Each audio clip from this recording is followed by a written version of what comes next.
India today has more than 5.8 million tech professionals. That's the entire population of New Zealand.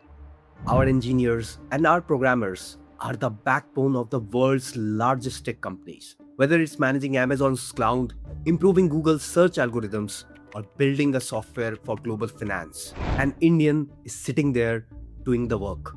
There's no doubt about it. We are a global technology superpower. But just wait a minute and think about it. There is a huge catch in this story, a massive paradox. In this land of thousands of startups and millions of coders, why is there no Indian Google, no Indian Amazon, or an Indian Uber that has conquered the world? Even our most successful global tech products are, for the most part, built adaptations of Western innovations. Our Flipkart for their Amazon, our Ola for their Uber. Why? For years, we have blamed a lack of infrastructure, a shortage of venture capital, or a risk-averse culture. But the real reason is far deeper than that. And it begins long before anyone writes their first line of code. The answer isn't in our talent, but in the system that was designed to crush the very soul of innovation. This is the story of how India's education system created the world's largest execution factory and killed the spirit of the tech founder. To understand this problem, you first have to understand the modern miracle of the Indian IT industry. Its value today is over $280 billion and could reach $350 billion by 2026. TCS, Infosys, Wipro, HCL, these names are recognized not just in India but in boardrooms around the world. They are the engine rooms of the digital age, employing millions and generating immense wealth for the country. But what do these companies actually do? Mostly, they operate on a model of outsourcing and execution. Nearly 60% of the Indian IT sector's revenue comes from the US alone.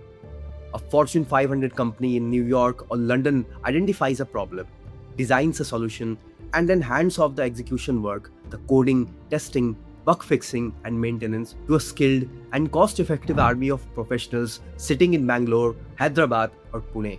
This has turned the Indian IT sector into the world's most formidable execution factory. We are masters at delivering projects specified by others. Our strength lies in process, scale, and discipline. We can build a complex backend system for a global bank, provide 24/7 tech support to a software giant, or customize an enterprise solution for a major retailer. Essentially, give us a blueprint and we'll build the building flawlessly and on time. But we never get to design the blueprint. And that's the paradox.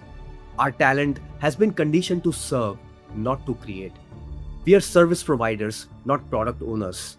The intellectual property, the brand, and ultimately the largest share of the wealth remains abroad. Yes, there are companies like Zoho and Freshworks that are carving out a niche in the global SaaS market with a combined revenue of over $15 billion. But we are talking about the FANG level. We got so busy building for the world that we forgot to build for ourselves. And this is no accident. It is a feature, not a bug, of a system that starts much, much earlier. The Indian education system is an assembly line. It was built with brutal efficiency for a single purpose: to produce a compliant, technically proficient workforce that is perfectly suited for the execution factory model.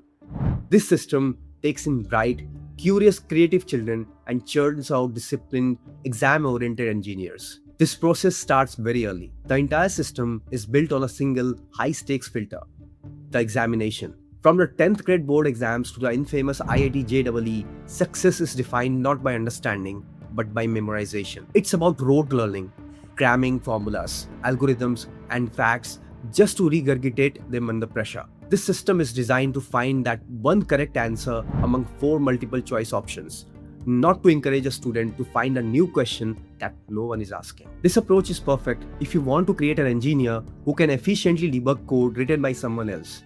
But this method is disastrous for a founder who needs to imagine a product that doesn't exist yet. Innovation requires comfort with ambiguity, a willingness to challenge established rules, and the courage to be wrong. Our exam system punishes all three. And then there's our curriculum. An Indian engineering degree is often a study in irrelevance.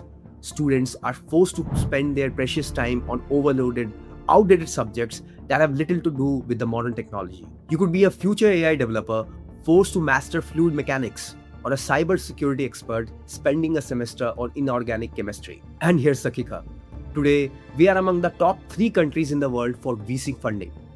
But where is this money going? Into risk-taking, deep tech ideas? No. The money is flowing into safe, copy-paste models. If Uber worked, build Ola. If Amazon worked, build Flipkart. Where is the original idea? Where is the innovation? The entire societal pressure is to get a safe, stable, high-paying job, preferably at an MNC. The dream isn't to build the next Google in a garage. The dream is to get a corner office at Google's Indian campus. This factory mindset is not new. It is the ghost of a system designed over a century ago for a completely different purpose. Our modern education system is a direct descendant of the one established during the British colonial period. Its architect, Lord Macaulay, was clear about his goal: to form a class of persons, Indian in blood and color, but English in taste, in opinions, in morals, and in intellect. The goal was not to foster critical thinking on innovation. The goal was to create clerks, bureaucrats, and administrators who would be efficient, obedient, and help run the machinery of the British Raj. This system was built to maintain a pre-existing order, not to challenge it. When India gained independence, we inherited this system. We expanded it, building prestigious institutions like the IITs and IIMs on this foundation. But we never fundamentally changed its DNA. We just gave the colonial factory a new purpose.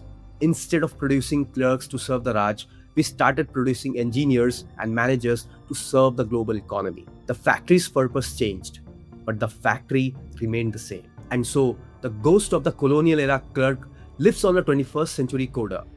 Brilliant, hardworking, and conditioned to follow a path, not to forge the new one. Now, it would be wrong to say that nothing is changing.